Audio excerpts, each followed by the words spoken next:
more than sound. Only on eldarq.com.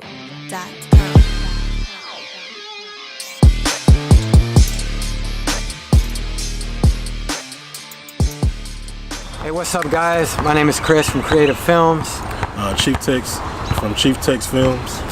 Right, this is Reggie.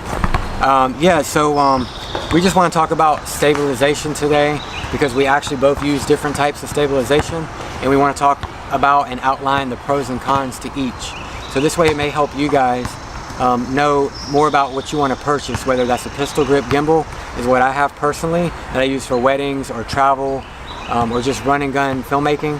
And then we have the Ronin MX that Reggie uses, that he uses mainly for music videos and production values, to where he's going to be in one place the majority of the time, so it's not as much run and gun. So for me, I'll just go ahead and start off. I like the Zion crane that I have because it is light and nimble.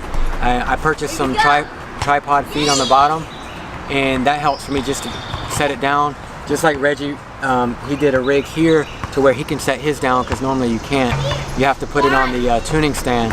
So definitely it's a plus. I'm thinking about actually investing into a Ronin M myself for more of music videos or higher production value shoots, where I'm going to be in one area and I don't have to set up and break down the whole system. So me and Reggie met out here over here in Cary, North Carolina, so we could discuss the pros and cons to each, so I could try out his setup and see if it's going to be for me or not. But he just got the MX recently, so I'll let him share his pros and cons to it, and we'll go from there. Pros is it looks professional. So when you out on set, people just automatically think you're professional with this big rig. It basically does the same thing with stabilization as the Zion crane. Like you said, the main things was the tuning stand. I don't have to bring that with me now because I got the small rig grip with the feet on it. So anywhere I want to set it down, I can set it down. And if it gets heavy, I can sit it down. I have the actual handles at the house, but I don't think I'll be using those, just because you always got to have that stand with you. I love the stabilized footage that comes from the Ronin MX. I can't say that it's better or worse than its pistol grip, but I just love how smooth it is. So since I've used the pistol grip and actually used this a little bit today, they're both going to do the same job. So if you're on the fence about which one to go, it really just depends on what you're shooting. If you're going to travel a lot and do run and gun or use it for weddings, I know there are some wedding filmmakers that actually use this type of setup, but there is going to be a lot more to it. So I probably will stick with the pistol grip for weddings, travel, etc. But it's good to experience different types of stabilization. If anything, if you don't have any stabilization at all, I highly recommend you get a monopod to start out with. Tripods are great as well, but a monopod is going to be more, I guess, versatile. You can pack it up really quick and fold in the feet. Most of them come with a case, and it's a guaranteed way to get stable footage if you don't have anything at all. I shoot Sony, so I do have the IBIS, which helps out, but it mainly helps smooth out micro jitters when it's being used on the gimbal, and then the autofocus is great for gimbal use. But definitely get a monopod first and foremost if you absolutely have nothing. Don't just run out and get a gimbal or a stabilizer for your first purchase. Actually learn how to do framing and composition, editing, the works, your camera settings, all that, and get you a monopod. You can do a lot with a monopod.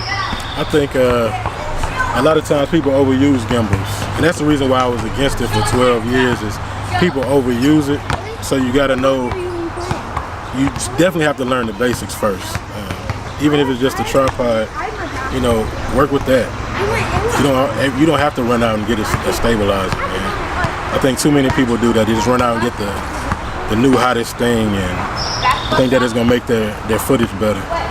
So just know these are all just tools, whether you have a monopod, a tripod, handheld, shoulder rig, cage, all that stuff has its purpose. So I think it's good to have one of each, honestly, because especially for music videos, if you're into that, because you can get different dynamics with different tools. So on music videos, I'll use a monopod, I'll use my cage, I use the gimbal, and I'll use some handheld just to mix up the way the footage looks, because even in movies they have different setups that they use to give you a different feeling as you're viewing it. So everything is overused nowadays. I just got a drone recently, and I'm definitely making sure I don't overuse it. I like to use it for establishing shots, because really it's just another camera, and it's got a 3-axis gimbal on it.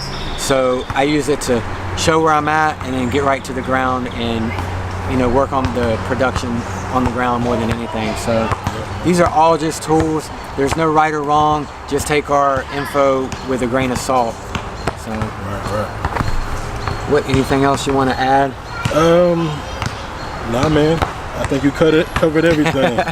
I wasn't trying to cover everything, but because I definitely want to hear from your point of view. You know, he's been shooting 12 years. I've been shooting 2 years for videography.